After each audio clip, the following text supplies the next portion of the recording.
थोड़ा इसको ऊंचा कर दो तो रिकॉर्डिंग स्टार्ट हो गई।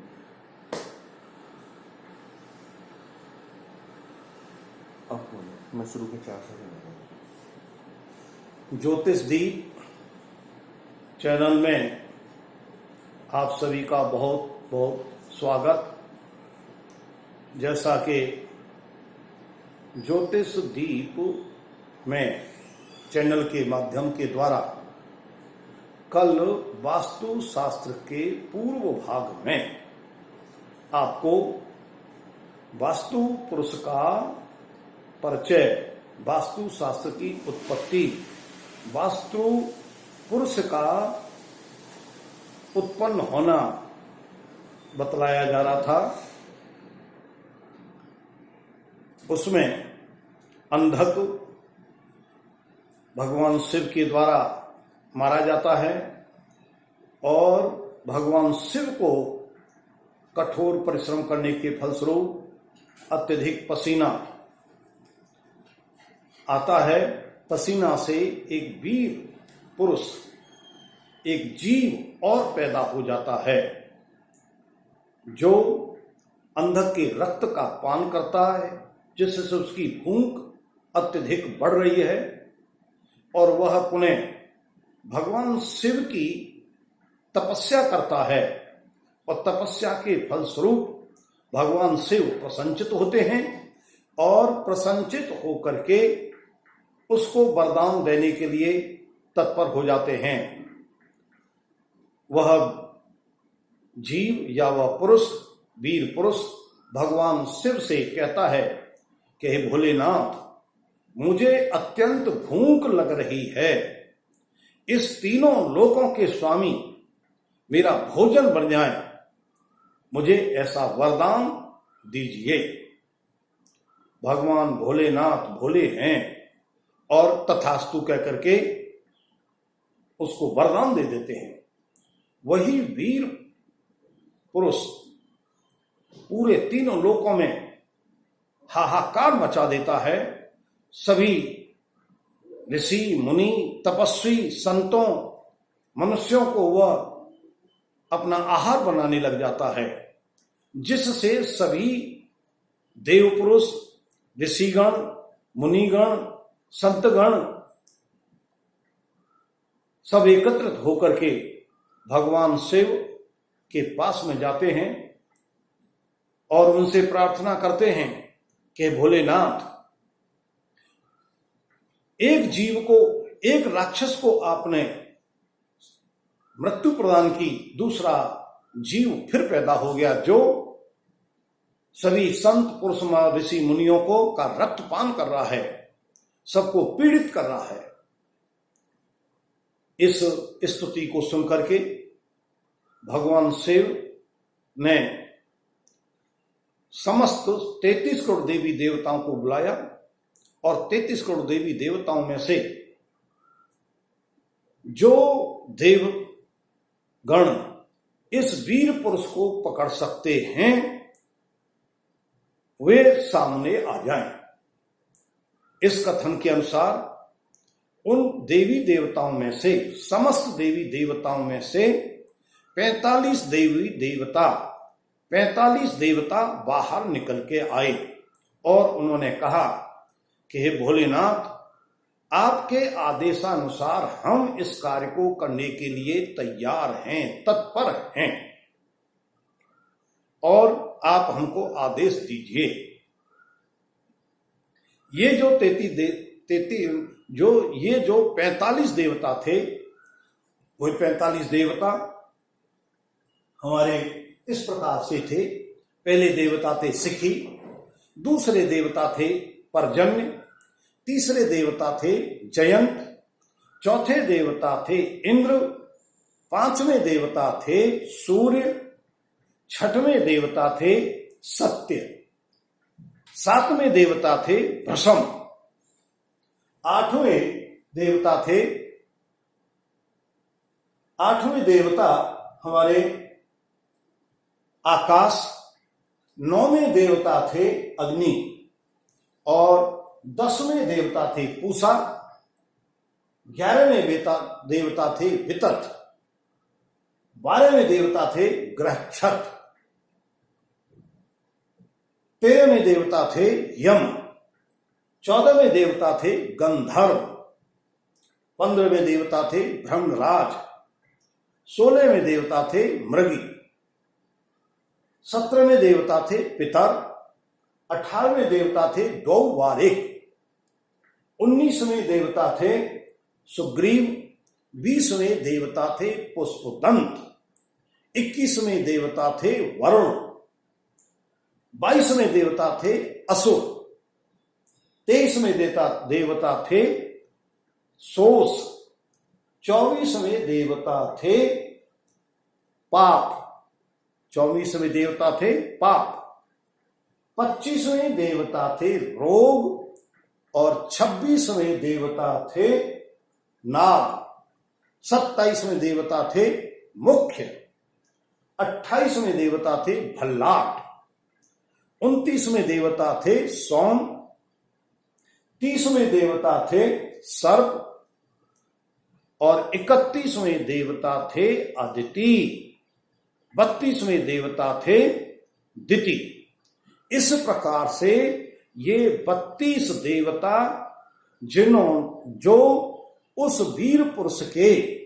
उस राक्षस के बाही अंगों को पकड़ने के लिए तैयार हो गए, तैनात हो गए।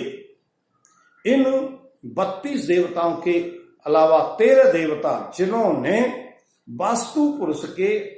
आंतरिक अंगों को, शरीर के अंदर के अंगों को पकड़ने के लिए तैयार हुए, उनमें से 13 देवताओं में से पहले देवता थे हमारे पहले देवता थे आप, जो शरीर के आंतरिक अंगों को पकड़ने के लिए तैयार हुए। उनमें से पहले देवता थे आप, दूसरे देवता थे सविता और तीसरे देवता थे इंद्र जय, चौथे देवता थे इंद्र, 5वें देवता थे मरीचि, 6वें देवता थे सावित्री, 7वें देवता थे विवस्वान, 8वें देवता थे विष्णु, 9वें देवता थे मित्र और 10वें देवता थे रुद्र, 11वें देवता थे पृथ्वीधर, 11वें देवता पृथ्वीधर, 12वें देवता थे आप वस और 13वें देवता थे ब्रह्मा जी। इस प्रकार से ये 13 देवताओं ने उस वीर पुरुष को पकड़ा और पकड़ने के लिए तैयार हुए और तैयार होकर के इन्होंने भगवान भोलेनाथ को आश्वासन दिलाया कि हम इस वीर पुरुष को, इस राक्षस को पकड़ेंगे और आपके संकेतानुसार इसको पृथ्वी पर धराशायी बना देंगे, जिससे यह वास्तु पुरुष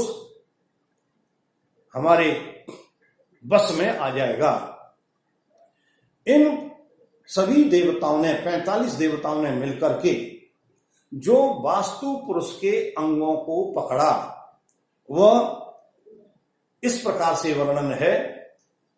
कि हमारे जो ईसी या सिखी नाम के देवता थे, उन्होंने वास्तु पुरुष के उस राक्षस के सिर को पकड़ा, चोटी को पकड़ा। आपने उस राक्षस के मुख को पकड़ा। पृथ्वीधर और अर्यमा ने उनके वक्षस्थल को पकड़ा। अपवत्स ने उस राक्षस के हृदय को पकड़ा।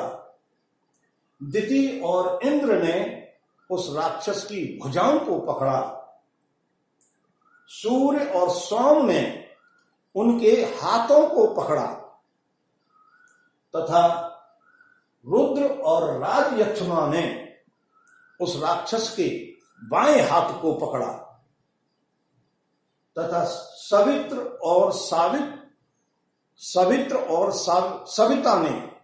सवित्र और सवित्रा ने उस राक्षस के दाएं हाथ को पकड़ा तथा विवस्वान और मित्र ने उस राक्षस के पेट को पकड़ा। पूसा और अर्यमा ने उनकी कलाई को पकड़ा। असुर शेष ने बाएं शरीर के बाएं भाग को पकड़ा और विद्युत ग्रहचता जट ने दायां भाग पकड़ा। यम और वरुण ने उस राक्षस की जांग को पकड़ा। गंधर्व ने उस राक्षस के घुटनों को पकड़ा। सुग्रीव और भृशम ने उस राक्षस के पैरों के नीचे के भाग को पकड़ा तथा गौवारिक और मृग ने पैरों के ऊपर के भाग को पकड़ा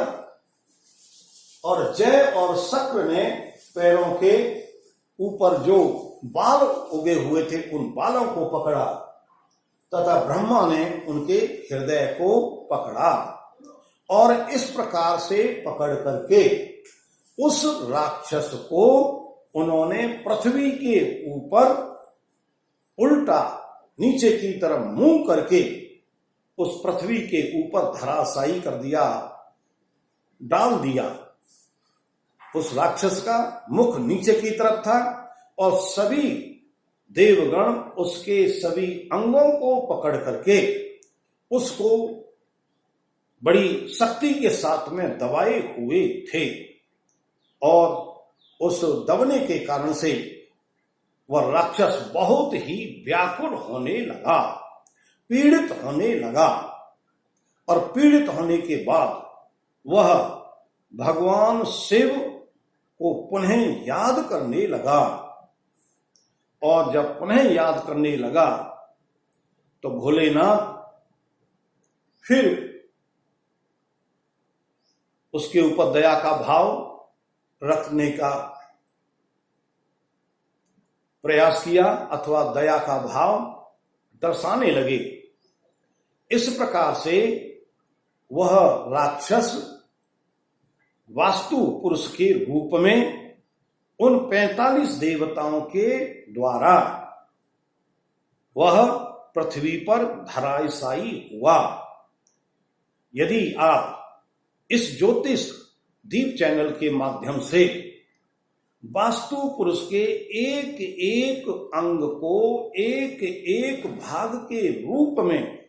ज्ञान अर्जित करते चले जाएंगे तो ये जो अभी बहुत ही सूक्ष्म और सरल ढंग से और रोचक ढंग से आपको बतलाया जा रहा है, यही अंगों जिन अंगों को देवताओं ने पकड़ा है, ये अंग और ये देवता पूरे वास्तु की प्रक्रिया के मूल आधार होंगे और जिससे आपका कल्याण होगा और आप दूसरों का कल्याण कर सकेंगे। इसी भाव के साथ में ज्योतिष दीप चैनल को सब्सक्राइब करें और इस वीडियो को ध्यान से सुनते हुए हृदयंगम करते हुए इसको शेयर करें, लाइक करें और इसी भावना के साथ में कल्याणम अस्तु।